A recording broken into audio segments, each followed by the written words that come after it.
الشيطان الرجيم بسم الله الرحمن الرحيم شهر رمضان الذي أنزل فيه القرآن هدى للناس وبينات من الهدى والفرقان فمن شهد منكم الشهر فليصم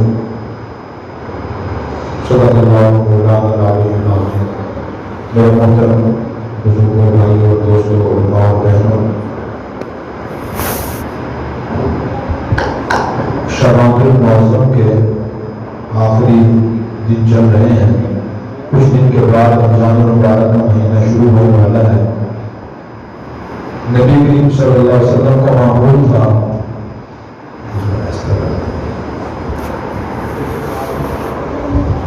آپ کا معمول تھا کہ رمضان المبارک شروع ہونے سے پہلے صحابہ کرام کو آپ توجہ فرمایا کرتے تھے، رمضان المبارک کی اہمیت بتلایا کرتے تھے کہ رمضان المبارک کوئی عام مہینہ نہیں ہے بلکہ خاص مہینہ ہے، اور اس کی خصوصیات کی کئی وجہ ہے. ایک وجہ تو یہ ہے کہ اس میں ارکان اسلام میں سے دو رکن خاص طور پر ادا کیے جاتے ہیں. ایک تو روزہ جو ہر شریف میں رہا ہے، اور دوسرا اکثر مسلمان زکوٰۃ ادا کرتے ہیں. اور تیسری خصوصیت یہ ہے کہ جتنے بھی آسمانی علوم ہیں، تورات، انجیل، زبور اور انبیاء علیہ السلام پر جو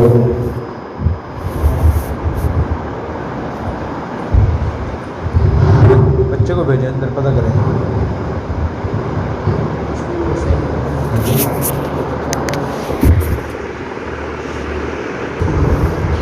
تو رسول اکرم صلی اللہ علیہ وسلم کا معمول تھا کہ رمضان المبارک شروع ہونے سے پہلے آپ صحابہ کرام کو رمضان المبارک کی اہمیت بتلایا کرتے تھے. رمضان المبارک کی اہمیت کئی وجہ سے ہے. ایک وجہ تو یہ ہے کہ رمضان المبارک میں ارکان اسلام میں سے اہم ترین رکن روزے جیسی عبادت انجام دی جاتی ہے، اور روزہ ہر شریعت میں فرض رہا ہے. اللہ نے ہماری شریعت میں آسانی فرمائی کہ صرف ایک مہینے کے روزے فرض فرمائے ہیں. اور دوسری اہم عبادت اس مہینے میں اکثر مسلمان زکوٰۃ ادا کرتے ہیں، یہ ہے. اور تیسری اس کی اہم وجہ یہ ہے کہ جتنے بھی آسمانی علوم ہیں، قرآن کریم، تورات، انجیل، زبور، انبیاء علیہ السلام پر صحیفے نازل ہوئے ہیں اور رمضان مبارک میں نازل ہوئے. قرآن کریم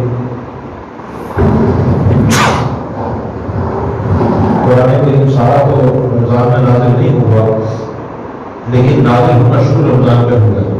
اللہ تعالیٰ نے قرآن کریم میں فرمایا انا انزلناہ فی لیلۃ القدر، کہ ہم نے رمضان مبارک کو لیلۃ القدر میں نازل کیا ہے.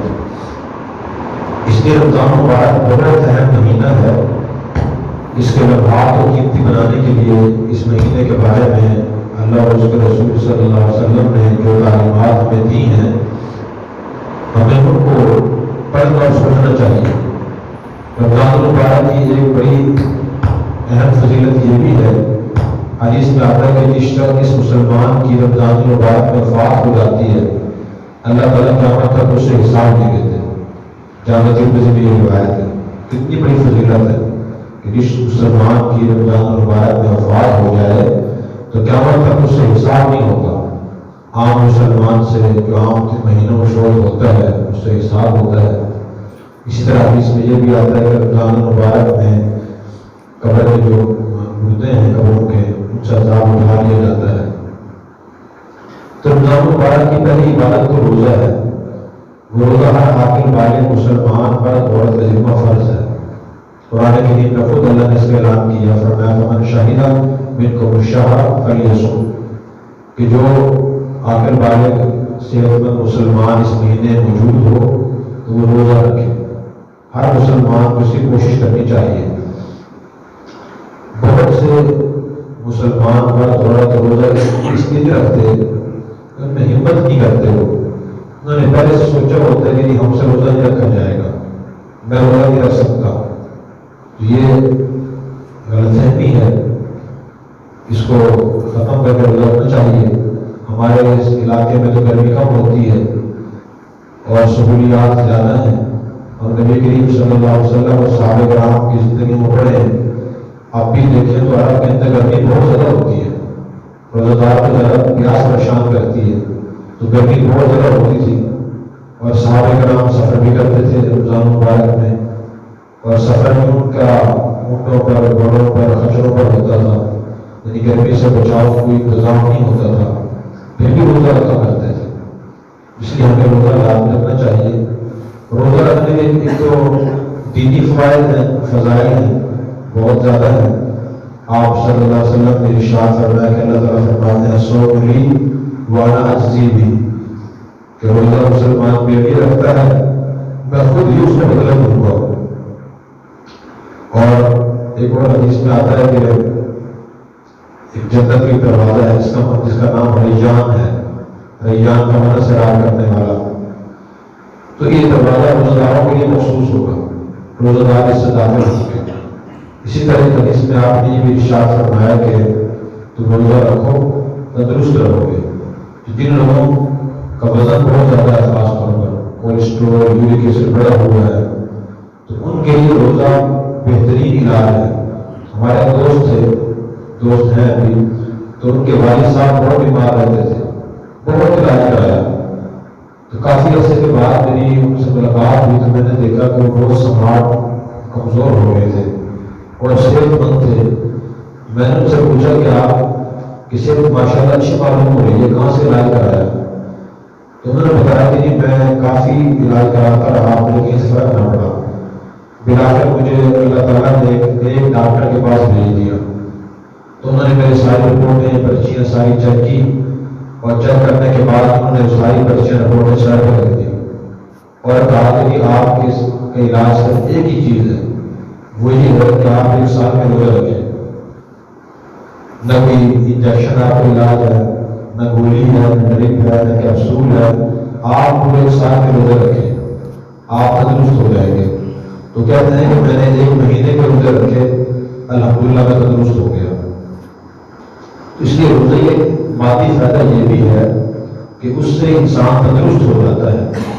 ہمارے استاد تھے جامعہ دارالعلوم کراچی میں، فوت ہو گئے ہیں، حضرت مولانا محمد اشرف صاحب رحمۃ اللہ علیہ، اللہ ان کی مغفرت فرمائے، تو فرماتے تھے کہ بھائی ساری بیماریاں تو کھانے سے ہی پیدا ہوتی ہیں، آدمی خوراک ذرا کم کر لے اور احتیاط سے کھا لے تو بہت سی بیماریاں ختم ہو جاتی ہیں۔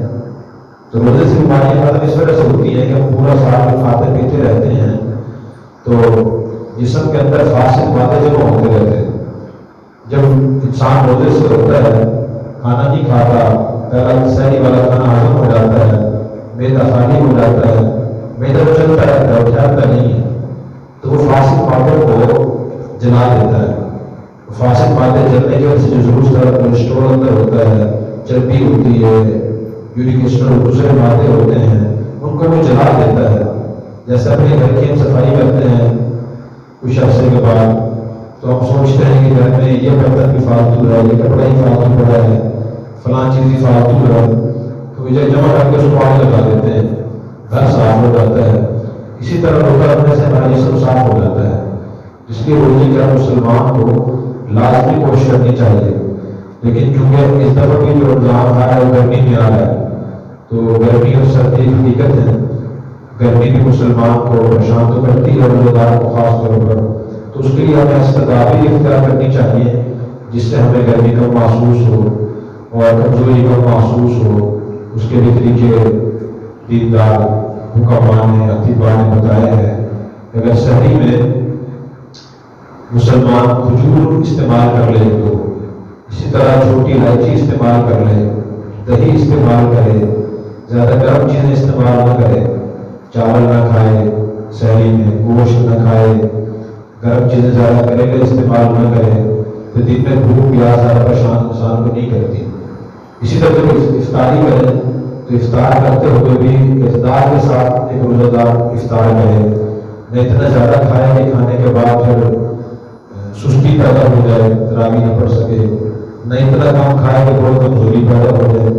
نبی کریم صلی اللہ علیہ وسلم نے سحری کھانے کی فضیلت اس لیے بیان فرمائی، افطار کی فضیلت بھی بیان فرمائی۔ آپ نے فرمایا سحروا فإن فی السحور عبادۃ، کہ تم سحری کھایا کرو، سحری کھانے سے برکت حاصل ہوتی ہے، سحری کھانی چاہیے اعتدال سے، اور اعتدال سے افطاری بھی کرنی چاہیے۔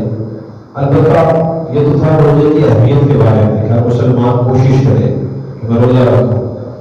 خصوصاً خواتین کے لیے روزہ رکھنا آسان ہے، اس لیے کہ ان کا زیادہ کام باہر پھرنے کا، دھوپ کا نہیں ہوتا، گھر میں بیٹھ کر کام کرنا انہیں ہوتا ہے، تو وہ سائے میں بھی کام کر سکتی ہیں، تو ان کو خاص طور پر روزے کی کوشش کرنی چاہیے۔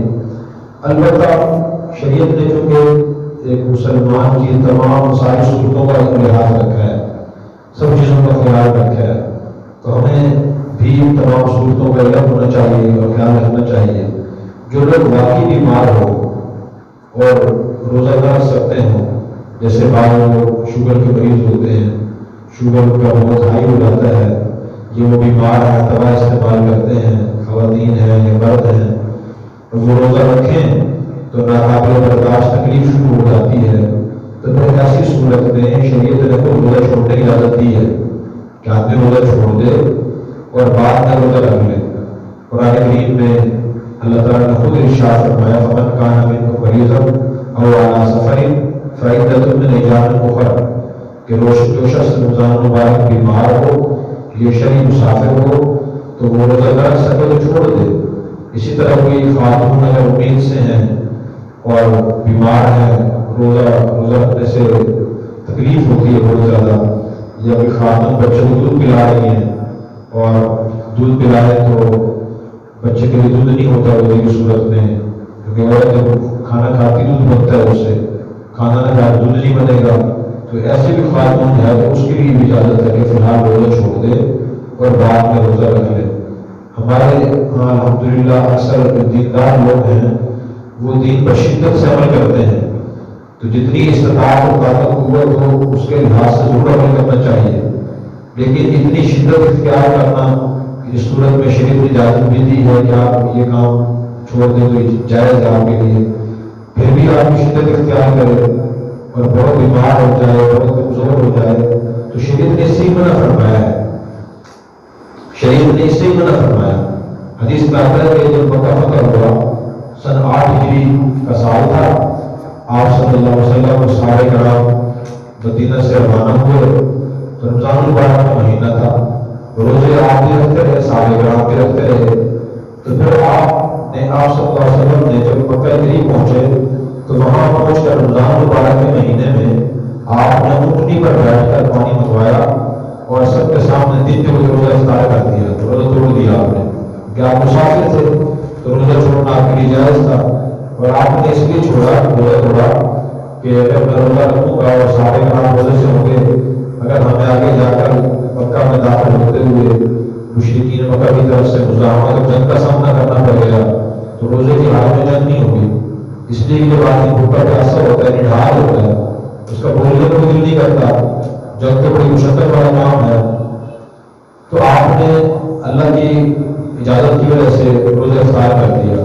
جو صحابہ کرام مزاج شناس تھے انہوں نے روزہ افطار کر دیا، تو کچھ لوگوں نے افطار نہ کیا، انہیں اس مسئلے کا صحیح علم نہیں تھا، تو لشکر صاحب بہت بڑا تھا، تو آپ صلی اللہ علیہ وسلم کچھ آگے چلے اور آگے جا کر آپ نے دیکھا کہ کچھ لوگ گرے ہوئے تھے بے ہوش ہو کر اور لوگ وہاں جمع تھے، تو آپ نے پوچھا کہ ہجوم کیوں اکٹھا ہو رہا ہے؟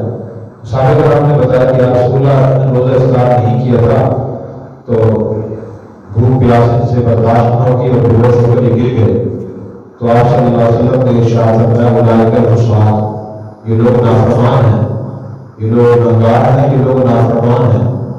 اور پھر آپ نے یہ بھی ارشاد فرمایا لیس من البر الصوم فی السفر، اور کما قال علیہ السلام، صحیح مسلم میں یہ روایت ہے، فرمایا کہ جب اس طرح کی کیفیت پیدا ہو جائے پھر روزہ رکھنا سفر میں کوئی نیکی نہیں ہے۔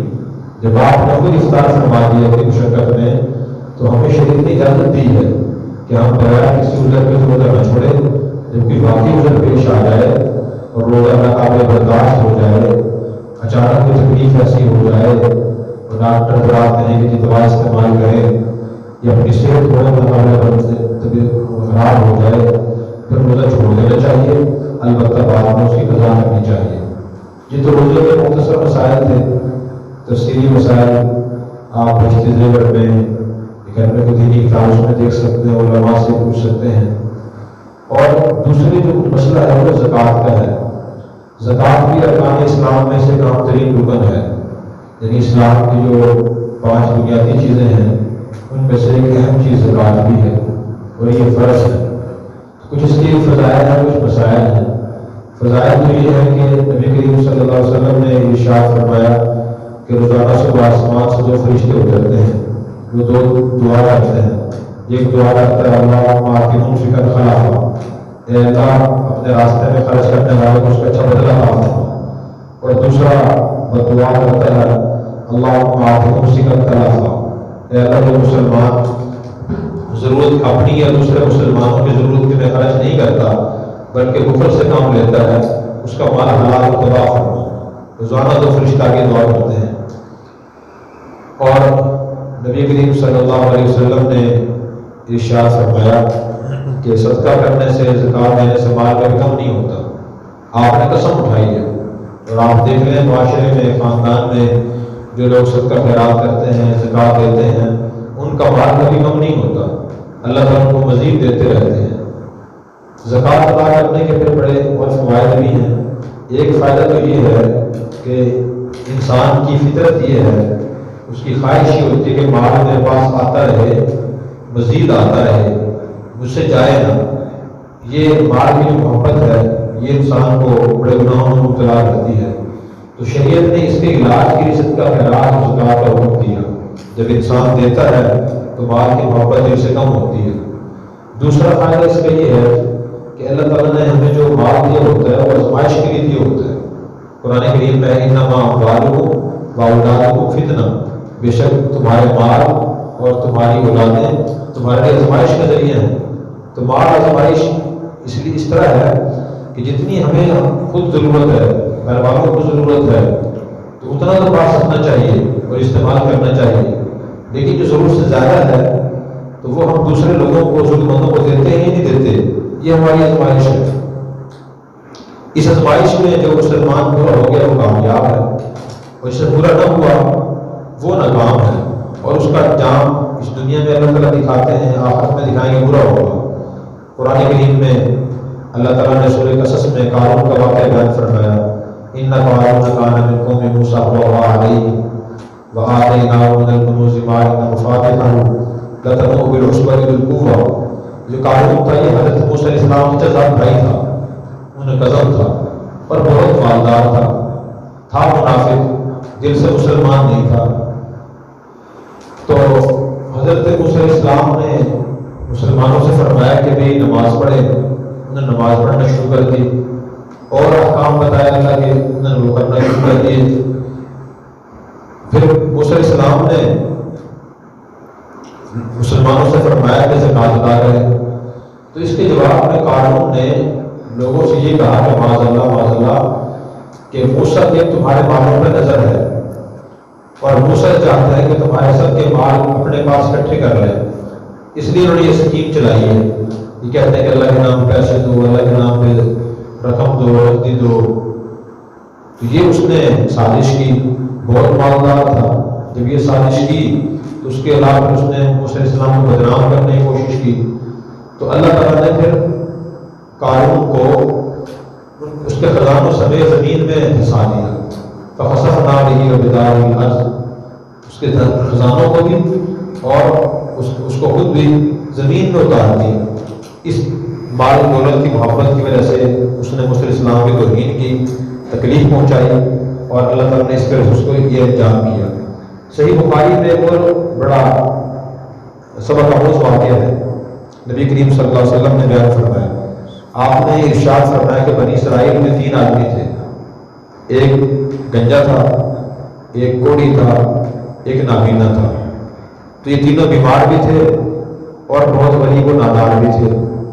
تو اللہ تعالیٰ نے ان کا امتحان لینا چاہا، تو اللہ تعالیٰ نے ان کے پاس فرشتہ بھیجا۔ فرشتہ پہلے کوڑی کے پاس گیا اور اس سے پوچھا کہ بتاؤ زندگی کیسی گزر رہی ہے؟ تو اس نے کہا کہ بہت پریشان ہوں، ایک تو کوڑ کا مرض ہے، اس نے پریشان کیا ہوا ہے، دوسرے لوگ بھی مجھے کہتے ہیں کوڑی آیا، کوڑی بیٹھا، کوڑی گیا، کوڑی آیا، اس لیے پریشان ہو۔ تیسری پریشانی ہے کہ غربت اور افلاس بہت زیادہ ہے، اپنی ضروریات پورے کرنے کے لیے میرے پاس دولت نہیں ہے، مال نہیں ہے۔ تو فرشتے انسانی شکل میں آیا تھا، تو فرشتے نے کہا پوچھا، اگر اللہ تعالیٰ آپ کو اس بیماری سے شفا عطا فرما دے تو کیسا ہوگا؟ اس نے کہا کہ اللہ کا بہت بڑا احسان ہوگا، میں ساری زندگی اللہ کا شکر ادا کروں گا۔ فرشتے نے اللہ کے حکم سے اس کے جسم پہ ہاتھ پھیرا، اس کی بیماری ختم ہو گئی۔ تو فرشتے نے اس سے پوچھا کہ اگر اللہ تعالیٰ آپ کو مال عطا فرما دے تو کیسا ہوگا؟ اس نے کہا کہ سونے پر سودا ہو جائے گا، مال ہی مل جائے، صحت ہی مل جائے، میں ساری زندگی اللہ کا بہت شکر ادا کروں گا۔ تو فرشتے نے اس سے پوچھا کہ بتاؤ آپ کو کون سا مال پسند ہے؟ تو اس نے کہا کہ مجھے اونٹ اچھا لگتا ہے۔ فرشتے نے کہا پر اونٹنی اسے دی اور دعا کی کہ اللہ تعالیٰ سے برکت عطا فرمائے۔ فرشتہ وہاں سے چلا گیا، تو کافی عرصہ گزر گیا، اس میں برکت ہوئی، ایک اونٹنی سے دو، دو سے چار، چار سے آٹھ، آٹھ سے 16، 16 سے 32، 32 سے 64، بڑھتے بڑھتے بڑھتے اس کے پاس اونٹ میں باڑا بڑے بڑے اکٹھا ہو گیا۔ پھر فرشتہ اس کے بعد گنجے کے پاس گیا اور اس سے پوچھا بتاؤ اس میں کیسی گزر رہی ہے؟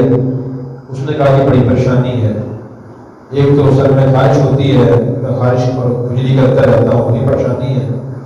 دوسرے لوگ مجھے گنجا کہتے ہیں، گنجا آیا، گنجا وہاں چلا گیا، اس سے پریشانی ہوتی ہے۔ اور تیسرے جن کے پاس ضرورت پوری کرنے کے لیے مال نہیں ہے، دوسروں کی محتاجی ہے، ضروریات پوری نہیں ہوتی۔ فرشتے نے کہا کہ اگر اللہ تعالیٰ آپ کو صحت عطا فرما دے تو کیسا ہوگا؟ اس نے ویسے کوڑی کی طرح کہا کہ میں اللہ کا بہت شکر ادا کروں گا، اللہ مجھے اگر صحت عطا فرما دے۔ فرشتے نے اس کے سر پہ ہاتھ پھیرا، اللہ ہر چیز پہ قادر ہے، اللہ ہر چیز پہ قادر ہے۔ ہمارے لیے خاص چیزیں مشکل ہوتی ہیں، ناممکن ہوتی ہیں، اللہ کے لیے کوئی چیز نہ مشکل ہے نہ ناممکن ہے، ہر چیز آسان ہی آسان، وہاں سے کن فیکون، اللہ فرماتے ہیں ہو جا، چیز ہو جاتی ہے۔ تو فرشتے نے اس کے سر پہ ہاتھ پھیرا، مال آ گئے۔ پھر اس سے پوچھا کہ تجھے مال بھی چاہیے؟ اس نے کہا کہ اللہ مال کے عطا کرے تو اللہ کی بڑی مہربانی ہوگی۔ تو پوچھا آپ کو کون سا مال پسند ہے؟ اس نے کہا مجھے گائے بڑی اچھی لگتی ہے۔ فرشتے نے کہا پر گائے دی اور گائے اس کے حوالے کر دی اور کہا کہ اللہ سے برکت دے۔ کچھ عرصے کے بعد اس کی بھی گایوں میں اتنی برکت ہوئی کہ ریوڑ اور بڑا بھر گیا۔ فرشتہ پھر نابینے کے پاس گیا اور اس سے پوچھا کہ بتاؤ اس کی کیسے گزر رہی ہے؟ اس نے کہا کہ بڑی مشکل سے گزر رہی ہے، آنکھیں اللہ کی بڑی نعمت ہے، میرے پاس آنکھیں نہیں ہیں، میں چلنے پھرنے میں لوگوں کا محتاج ہوں، اکیلا چلتا ہوں، ٹھوکریں لگتی ہیں، ٹکریں لگتی ہیں، بڑی پریشانی ہے۔ تو اللہ مجھے آنکھیں دے دے تو میں دنیا کے نظارے دیکھوں، دنیا کے رنگ دیکھوں میں بھی۔ تو فرشتے نے کہا آپ آنکھیں دے دے پھر کیا ہوگا؟ اس نے بھی یہی کہا کہ میں اللہ کا شکر ادا کروں گا۔ فرشتے نے اللہ کے حکم سے اس کی آنکھوں پہ ہاتھ پھیرا، بینائی آنکھوں میں آ گئی۔ پھر اس سے پوچھا کہ آپ کو کون سا مال اچھا لگتا ہے؟ اس نے کہا کہ مجھے بکری بہت اچھی لگتی ہے۔ فرشتے نے کہا میں بکری اس کو دے دی اور دعا کی کہ اللہ سے برکت عطا فرمائے۔ کچھ عرصہ گزرا، اس کے پاس بھی بکریوں کا ریوڑ اکٹھا ہو گیا، ایک بڑا بھر گیا۔ اب یہ مال ان کے پاس دیکھیں اللہ تعالیٰ نے ایسے کو صحت بھی دے دی، دولت بھی دے دی، جو چاہت کی پسندیدہ دولت مال وہ دے دیا۔ اب دیکھیں تقریباً ہماری یہی صورت ہے، الحمدللہ ہم میں سے کوئی آدمی الحمدللہ کوڑی نہیں ہے، اللہ نے کوڑ سے نجات عطا فرمائی ہوئی ہے، کوئی گنجا نہیں ہے، سب کو اللہ نے مال عطا فرمائے ہوئے ہیں، خواتین بھی ایسی ہیں، مرد بھی ایسے ہیں، اللہ تعالیٰ نے آنکھیں بھی عطا فرمائی ہوئی ہیں۔ ہم ذرا 5 منٹ آنکھیں بند کر کے بیٹھیں اور دیکھیں گے پھر ذہن میں کیسے خیالات آتے ہیں، اور آدمی کی آنکھیں نہ ہوں کتنی پریشانی بڑھ جاتی ہے۔ کتنی مرتبہ ایسا ہوتا ہے ہم کھانا کھا رہے ہوتے ہیں، دودھ پی رہے ہوتے ہیں، اس میں سے بال اٹھاتے ہیں، مکھی اٹھاتے ہیں، کوئی ہلکا سا تنکا اٹھاتے ہیں اور ہم کہتے ہیں کہ شکر الحمدللہ مجھے نظر آ گیا کہ میں نے یہ نکال دیا۔ آنکھیں نہ ہوتی تو بال کھا رہے ہوتے، ہم اسی طرح پتہ نہیں کیا کچھ کھا رہے ہوتے ہیں، پتہ نہ چلتا ہمیں کیا کھا رہے ہیں، اللہ کی بڑی نعمت ہے۔ پھر اللہ دوبارہ امتحان لیا کا، وہی فرشتہ دوبارہ ان کے پاس انسانی شکل میں آیا کوڑی کے پاس گیا اور اس سے جا کر کہا کہ میں نے سنا ہے پہلے آپ کوڑی تھے، پریشان تھے، تنگ دست اور غریب تھے، اللہ تعالیٰ نے آپ کو شفا بھی عطا فرمائی، مال بھی عطا فرمایا، جس اللہ نے آپ کو مال عطا فرمایا ہے میں اس کے نام پہ آپ سے ایک گائے یہ میں اونٹ مانگتا ہوں، میں مسافر ہوں، مجھے اونٹ دے دیں۔ تو اس شخص نے انتہائی ناشکری کا مظاہرہ کیا، اپنے ماضی کو بھول گیا اور اس نے کہا کہ تم غلط کہتے ہو کہ مجھے اللہ نے دیا، معاذ اللہ۔ یہ تو جدی کشتی ہمارا سلسلہ چلا رہا ہے اور کئی سال کی محنتوں اور کوششوں سے میں نے مال اکٹھا کیا ہے، اور آپ ایسے لوگوں کو دے دوں میں اس طرح سے کو دیتا رہوں کہ مال ختم ہو جائے گا، یا ہمارے لیے ہے، آپ کے لیے نہیں رکھا میں نے۔ آپ جیسے بہت سے لوگ کہتے ہیں اس طرح اللہ کے نام پہ دے دو، اللہ کے نام پہ دے دو، تو میرے پاس کچھ نہیں آپ کے لیے، آپ چلے جاؤ۔ تو اس نے کہا کہ اگر آپ اپنی بات میں جھوٹے ہو، فرشتے نے کہا، تو اللہ آپ کو ویسے ہی کرے جیسے آپ پہلے تھے۔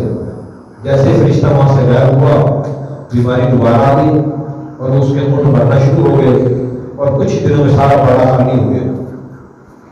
اب یہ واقعہ نبی کریم صلی اللہ علیہ وسلم نے بیان فرمایا، کسی مولوی کا، کسی عام آدمی کا بیان کیا ہوا نہیں ہے، کوئی اور بیان کرتا اس میں ایک کہاں شاید جھوٹا ہو، شاید من گھڑت واقعہ ہو۔ نبی کریم صلی اللہ علیہ وسلم نے بیان فرمایا، صحیح بخاری میں یہ واقعہ ہے، اور آپ نے ہمارے لیے بیان فرمایا کہ ہم بھی اپنا حالات کا جائزہ لیں کہ ہم زندگی کیسے گزار رہے ہیں، اور ہم بھی سب کا خیرات زکات دیتے یا نہیں دیتے۔ پھر فرشتہ گھنٹے کے بعد چلا گیا، اس سے بھی جا کے یہ کہا کہ جی میں نے سنا ہے پہلے آپ گنجے تھے، پریشان تھے، اللہ نے صحت بھی عطا فرمائی اور آپ کو یہ مال بھی عطا فرمایا، جس اللہ نے مال دیا ہے اس کے نام پہ آپ سے ایک گائے مانگتا ہوں تاکہ اپنی ضرورت پوری کر سکوں۔ تو اس نے کہا کہ آپ جھوٹ بول رہے ہو، یہ تو میں نے کئی سالوں کی بڑی محنت سے، مشقت سے، دن رات ایک کر کے مال اکٹھا کیا ہے، اور آپ جیسے لوگوں نے تھوڑا کیا ہے، آپ بھی محنت کرو، کوشش کر رہے ہیں، کماؤ، جدی مشتے واسطے سے چلا رہا ہے، میں تو کچھ نہیں دے سکتا آپ کو۔ فرشتہ وہاں سے گیا اور اس نے کہا آپ جھوٹے ہو تو اللہ تعالیٰ کو ویسے ہی کرتے جیسے آپ پہلے تھے۔ جیسے فرشتہ وہاں سے غائب ہوا تو اس کے دوبارہ وہ بال اڑ گئے، گنج پھر آ گیا اور وہ گائے بڑھنا شروع ہو گئی، کچھ دن میں سارا بڑا خالی ہو گیا۔ پھر فرشتہ اس نابینے کے پاس گیا، اس کو اس کا ماضی یاد دلایا اور کہا کہ میں نے سنا ہے پہلے آپ نابینا تھے، تھوڑنے لگتی تھی، ٹکرے لگتی تھی، لوگوں کے محتاج تھے، غریب اور نادار تھے، اللہ تعالیٰ نے آپ کو پھر یہ دولت دی، آنکھیں دی ہیں، تو اللہ کے نام پہ آپ سے بکری مانگتا ہوں، بکری مجھے دے دیں تاکہ میں اپنی ضرورت پوری کروں۔ تو اس شخص نے شکر ادا کیا، اپنے ماضی کو یاد رکھا ہوا تھا، اس نے کہا کہ باقی آپ سچ کہتے ہیں، پہلے میں نابینا تھا، بہت پریشان تھا، غریب تھا، اللہ نے آنکھیں بھی دی اور یہ مال بھی دی ہے، آپ نے اللہ کے نام پہ مانگا ہے، جتنا چاہے لے جائے آپ، اللہ مجھے اور دے گا۔ تو فرشتے نے کہا کہ بس میں نہ فقیر ہوں اور نہ مجھے مال کی ضرورت ہے، تم تینوں کا امتحان مقصود تھا، آپ امتحان میں کامیاب ہو گئے، وہ دونوں فیل ہو گئے۔ نبی کریم صلی اللہ علیہ وسلم کے زمانے میں ایسا واقعہ پیش آیا، قرآن کریم میں اللہ تعالیٰ نے 10ویں پارے میں یہ واقعہ بیان فرمایا ہے۔ ایک صحابہ نامی شخص تھے، مدینہ میں رہتے تھے، نبی کریم صلی اللہ علیہ وسلم سے عرض کرنے یا رسول اللہ میرے لیے دعا کرے، اللہ مجھے مال دے بہت زیادہ تاکہ میں صدقہ خیرات کروں، زکوٰۃ ادا کروں، غریبوں کی امداد کروں، انہیں کھانا کھلاؤں۔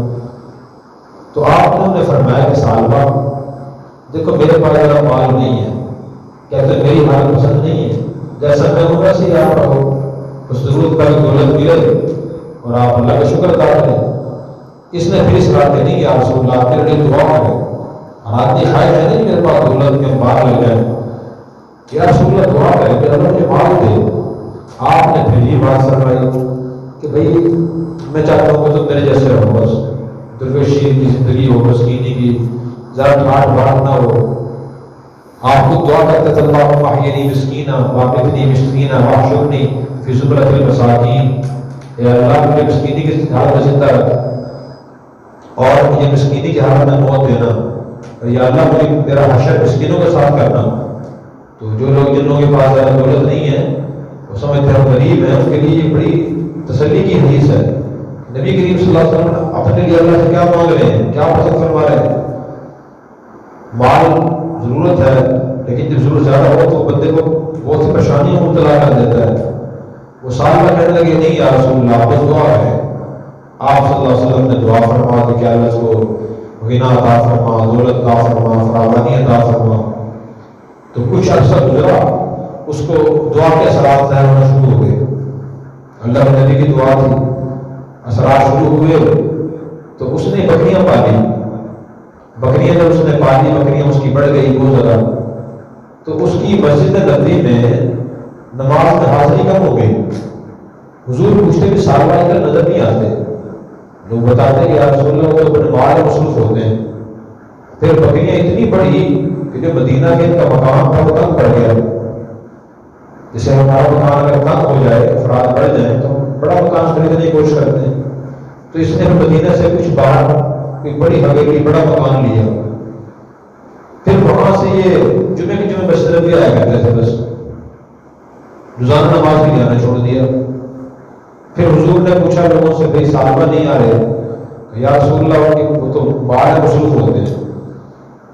پھر اور مال بڑھا، اور جو مدینہ سے باہر کا مقام تھا، حویلی تھی، وہ بھی کم ہو گئی۔ پھر انہوں نے مدینہ سے کافی دور باہر جا کر بڑی حویلی، بڑا مکان لیا اور وہاں جا کے بکریاں رکھی۔ پھر ہی عید کی عید آنے لگے، جو پڑھنے بھی نہیں آتے تھے۔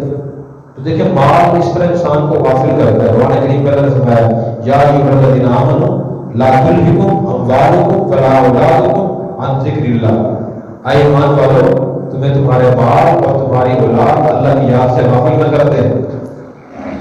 وَمَن يَفْعَلْ ذَلِكَ فَأُولَٰئِکَ هُمُ الْخَاسِرُونَ، جو اس طرح مال اور اولاد میں غفلت میں مبتلا ہوں گے یہ لوگ نقصان اٹھائیں گے۔ تو سال بھر نے پھر ایک تو یہ کام کیا کہ مسجد نبوی میں آنا چھوڑ دیا۔ کتنی بڑی بدبختی تھی کہ اللہ کے نبی کریم موجود ہیں، صحابہ کرام موجود ہیں، وہی شخص دین سیکھنے نہیں آتا، نماز پڑھنے نہیں آتا، یہ کہتے ہیں برکت نہیں ہے۔ آج یہ ہمارے بعض مسلمان بھائی کہہ دیتے ہیں ہم نے کہتے ہیں نماز پڑھ لے گئے، جی وقت نہیں ہوتا، دکان پہ اکیلا ہوتا ہوں۔ خواتین بہت سی نماز نہیں پڑھتی، بھی نماز بھی نہیں پڑھتی، بھی گھر کے کام بہت زیادہ ہوتے ہیں، وقت ہی نہیں ملتا۔ جس اللہ نے زندگی دی، نعمتیں دی ہیں، اس اللہ کی نماز پڑھنے کا وقت نہیں، حیرت کی بات ہے۔ پھر ایسا ہوا کہ حضور صلی اللہ علیہ وسلم پر زکوٰۃ کے احکام نازل ہوئے۔ اللہ تعالیٰ نے فرمایا خذ من اموالہم صدقۃ تطہرھم وتزکیہم بہا وصلی علیہم، کہ اے نبی آپ لوگوں کے مال سے زکوٰۃ وصول کیجیے اور ان کو دعا دیجیے۔ تو آپ نے پھر اللہ کے حکم کے مطابق اپنے صحابہ کرام کو بھیجا مختلف علاقوں میں، جاؤ بھائی زکوٰۃ لوگوں سے لے کر آؤ۔ زکوٰۃ کا مال اکٹھا ہوتا تو پھر آپ غریب مسلمانوں کو تقسیم فرماتے کرتے تھے۔ تو صحابہ کرام کو ہم نے بھیجا تو کچھ صحابہ کرام گزرتے تو سال بھر کے پاس سے بھی گزرے اور اسے کہا کہ حضور نے بھیجا ہے آپ مال کی زکوٰۃ ادا کریں۔ تو اس شخص نے ایک تو پہلے ناشکری کی کہ نماز پڑھنا چھوڑ دی، حضور کے پاس آنا چھوڑ دیا۔ دوسری ناشکری اس نے یہ کی، اس نے صحابہ کرام کو حضور کی طرف سے سفیر فرعون تھے نے کہا کہ یہ تمہیں ٹیکس لگتا ہے اور مسلمان ٹیکس وصول نہیں کرنا چاہیے۔ تو انہوں نے بتایا کہ حضور نے بھیجا ہے، ٹیکس نہیں ہے، زکوٰۃ ہے، یہ اللہ کا حکم ہے، اس مطابق مانگ رہے ہیں آپ سے۔ تو اس نے کہا کہ میں تو مطمئن نہیں ہوں کہ یہ مسلمانوں سے ٹیکس نہیں لگا سکتا ہے۔ پھر صحابہ کرام نے سمجھایا کہ یہ ٹیکس نہیں ہے، یہ اللہ کے مطابق زکوٰۃ ادا کرنی ہوتی ہے، اللہ نے مال دیا، اس میں غریبوں کو حصہ نکالنا ہوتا ہے۔ اس نے کہا اچھا جاؤ پھر واپسی میں چکر لگانا، کہتے ہیں طلاق دیا، تنخواہ دیا، اس نے وہ کام کیا۔ صحابہ کرام آگے چلے گئے، واپسی پھر آئے، اس نے پھر وہی جواب دیا۔ وہ کہتے ہیں تو ہی نہ مانے تو باتیں ہیں ہزار، جب انسان کو کام کرنا نہیں ہوتا، نیت نہیں ہوتی، پھر ہزار باتیں کرتا ہے، ہزار ہیلے باتیں بناتا ہے۔ تو بہرحال اس نے زکوٰۃ نہ دی۔ صحابہ کرام تشریف لے آیا، بس جب بھی آتا تھا کہ حضور کا علم سنایا کرتے تھے، کارگزاری کیا رسول اللہ یہ بات پیش آیا، فلانی یہ بات کہی، یہ کام ہوا، اس کے حالات ہی بتائے۔ سال بھر کے پاس گئے تھے، اس نے یہ جواب دیا۔ تو آپ نے فرمایا کہ وہی لگا سال لگا، وہی لگا سال لگا، سال کا تباہ ہو جائے، سال کا برباد ہو جائے۔ دیکھیں زکات ادا نہ کرنے والے کے بارے میں حضور یہ فرما رہے ہیں۔ تو مدینہ میں سے رشتے دار رہتے تھے، انہوں نے بتایا کہ حضور نے تو آپ کے لیے بدعا کی ہے، بدنامی ہوئی آپ کی۔ پھر یہ حضور کے پاس آئے کہ یا رسول اللہ مجھے مغالطہ ہو گیا، غلطی ہو گئی، آپ مجھ سے زکات کا مال وصول کر رہے ہو، میں زکات لے کر آیا۔ آپ نے فرمایا کہ نہیں، ہم آپ سے وصول نہیں کرتے، آپ کہتے ہیں ٹیکس ہے، یہ کافروں سے لیا جاتا ہے، مسلمانوں سے نہیں لیا جاتا، ہم وصول نہیں کرتے۔ تو حضور نے اس سے زکات وصول نہیں کی۔ اور بکر کا زمانہ آیا، ان کے دور میں زکات لے کر آیا، انہوں نے وصول نہ کی۔ حضرت عمر کا زمانہ آیا، انہوں نے وصول نہ کی۔ عثمان کے دور آیا، ان کے زمانے میں زکات لے کر آیا، انہوں نے کہ پہلے دو خلفاء نے حضور نے وصول نہ کی، میں وصول نہیں کرتا، تو انہوں نے وصول نہ کی۔ تو دیکھیں جو آدمی زکات ادا نہیں کرتا تو اس کا انجام پھر یہ ہوتا ہے کہ اللہ اس سے ناراض ہوتے ہیں، اللہ کے رسول اس سے ناراض ہوتے ہیں، اور اس کا مال آہستہ آہستہ ختم ہونا شروع ہو جاتا ہے۔ اس لیے ہمیں ایک تو زکات ادا کرنی چاہیے۔ مسلمان مردوں کے پاس پیسے زیادہ ہوتے ہیں، دکان میں مال ہوتا ہے۔ پہلے میں یہ بتا دوں کہ زکات کن چیزوں میں فرض ہوتی ہے۔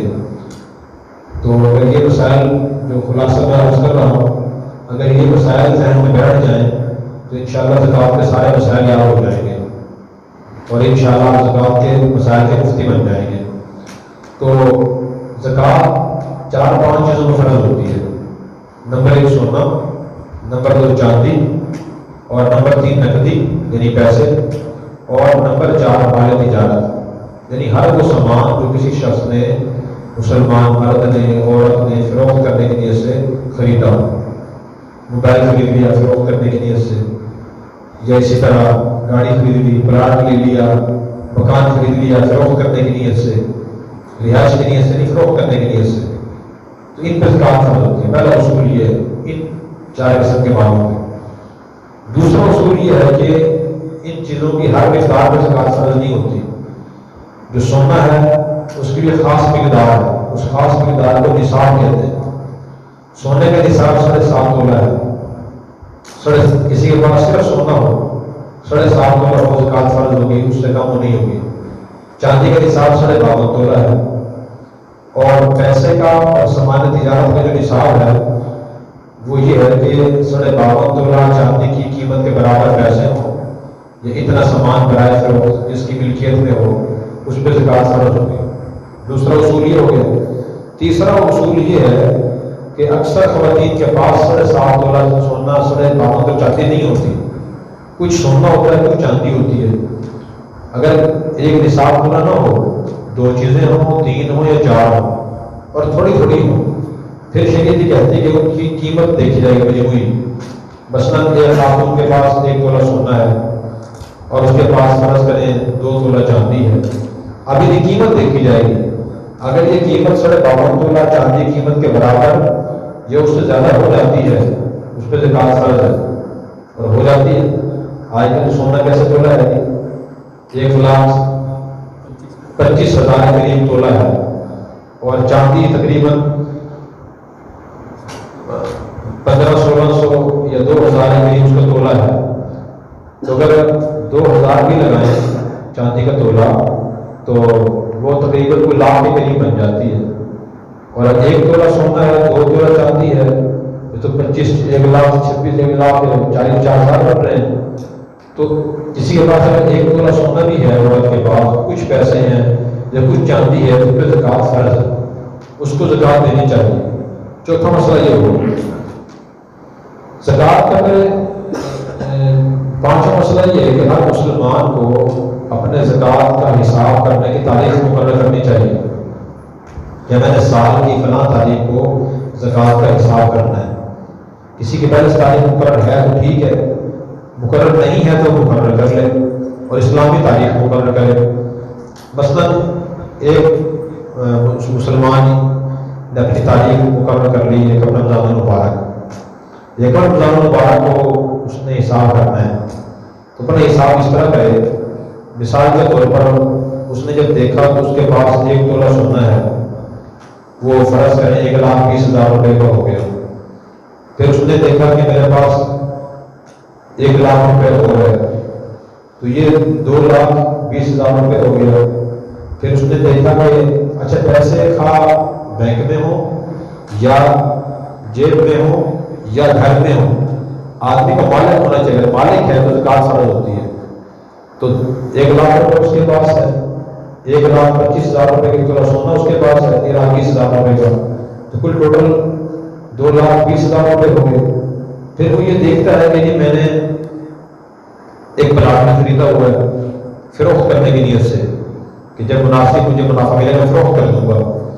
فرض کر لیتے ہیں کہ وہ پلاٹ ہے 10 لاکھ روپے کا، اب یہ اس کے پاس جو مالیت ہے وہ 12,20,000 روپے ہو گئی، 12,20,000 روپے۔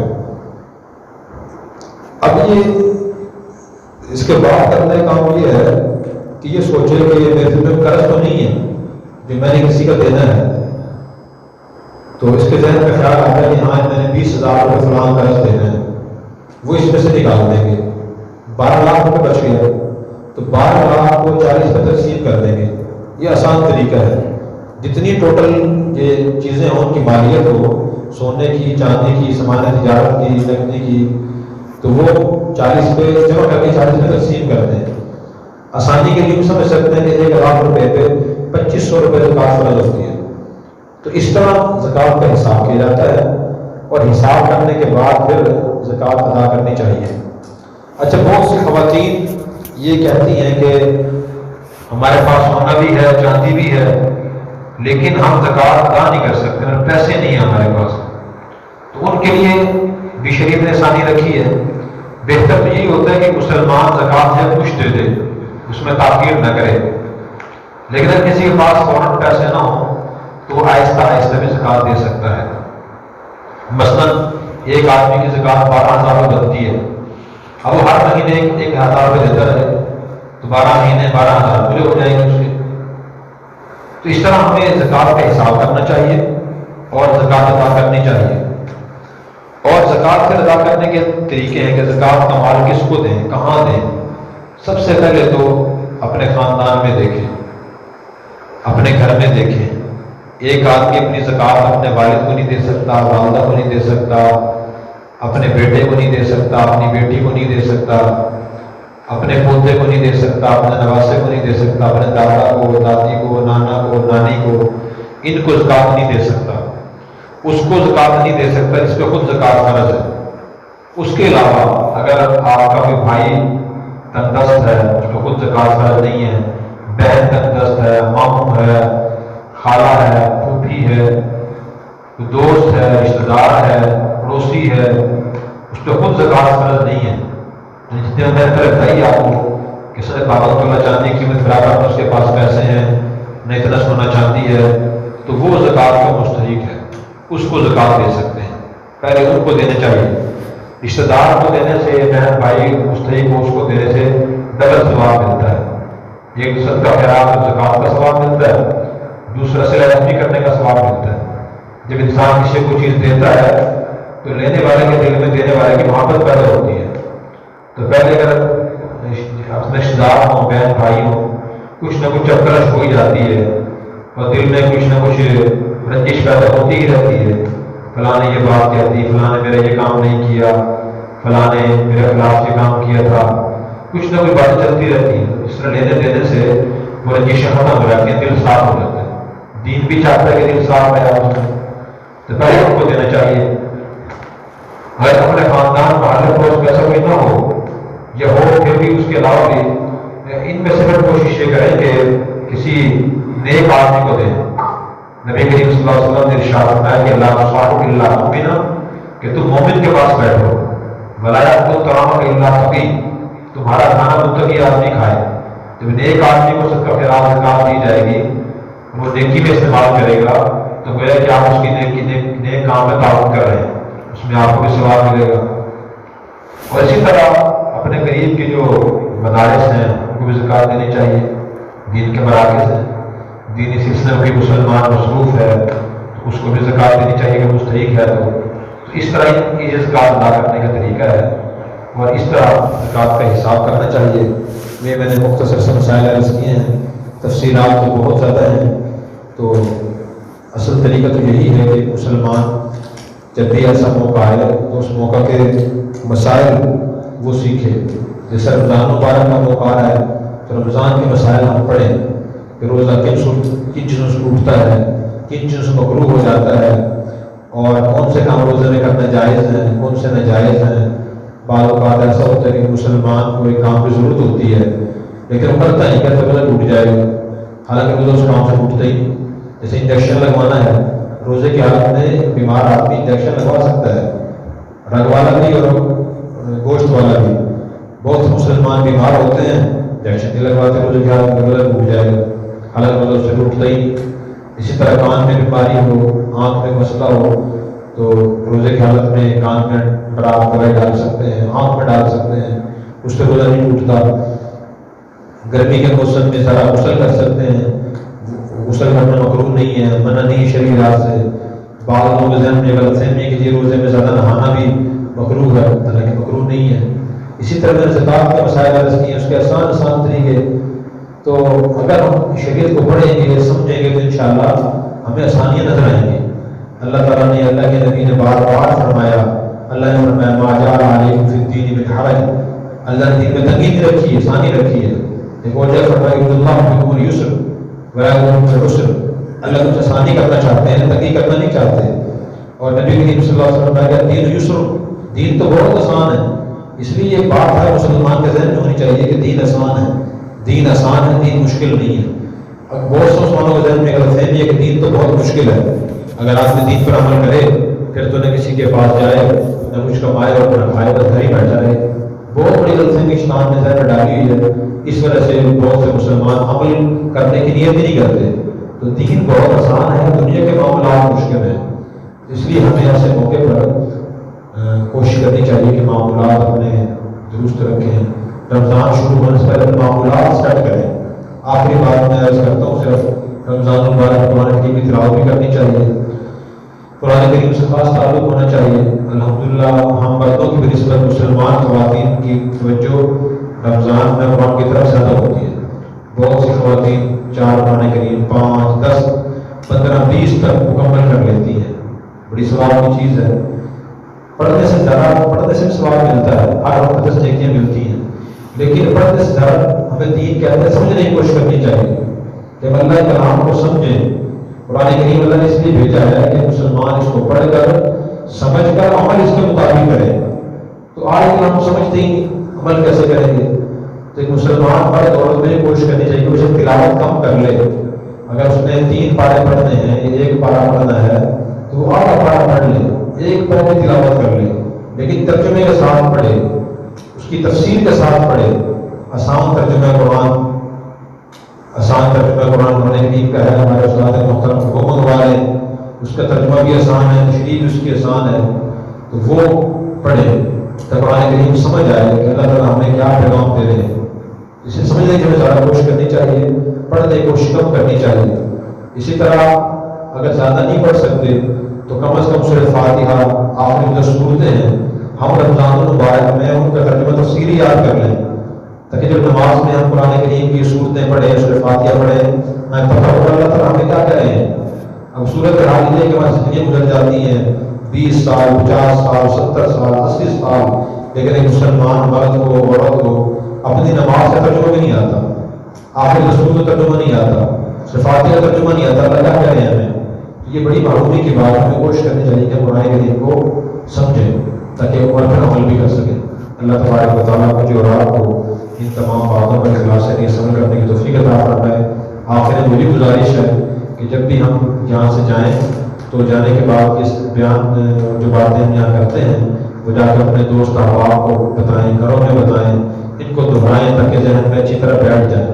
جب کوئی چیز ذہن میں بیٹھتی ہے تو پھر وہ عمل میں بھی آ جاتی ہے. کوئی چیز یاد نہ رہے عمل میں نہیں آتی. بتانے سے چیز پختہ ہوتی ہے، آگے بتانے سے دین کی تبلیغ کا ثواب ملے گا، بات یاد بھی ہوگی، پھر انشاءاللہ عمل کی توفیق بھی ہوگی. اللہ تعالیٰ عمل کرنے کی توفیق عطا فرمائے. الحمدللہ رب العالمین، والصلاۃ والسلام علی سید الانبیاء والمرسلین وعلی آلہ وصحبہ اجمعین. ربنا آتنا من لدنک رحمۃ وهيئ لنا من أمرنا رشدا اللهم إنا نسألك علما نافعا وعملا صالحا ورزقا طيبا واسعا وشفاء من كل داء اللهم سهل كل صعب اے اللہ سب کے پوری امت کے تمام گناہوں کو معاف فرما بیماروں کو شفاء کامل عطا فرما مرحومین کی مغفرت فرما ہمیں دین سے سچی محبت نصیب فرما اے اللہ رمضان المبارک آنے والا ہے اس کی تمام عبادات ہمارے لیے آسان فرما اے اللہ ہمیں ہمت توفیق اور شوق عطا فرما کہ رمضان المبارک کی نماز قیمتی بنائیں اے اللہ ہمیں گناہوں سے بچنے کی توفیق عطا فرما اے اللہ یہ ہمارے مسلمان بھائی طویل سفر کر کے دین کی تبلیغ کے لیے آئے ہوئے ہیں یا اللہ ان کی خدمات کو منظور فرما یا اللہ ہم سب کو دین کی سمجھ عطا فرما اخلاص نصیب فرما اور مسلمان دنیا میں جہاں جہاں دین کی سربلندی کے نشان کے لیے کوشش کر رہے ہیں اللہ انہیں کوشش کامیاب فرما یا اللہ انہیں گھروں کی حفاظت فرما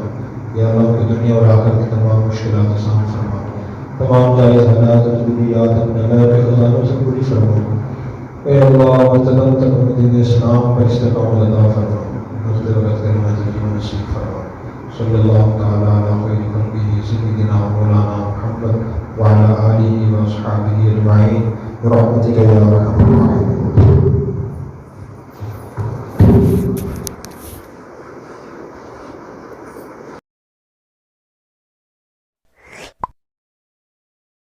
Subscribe now and press the bell icon. Never miss an update.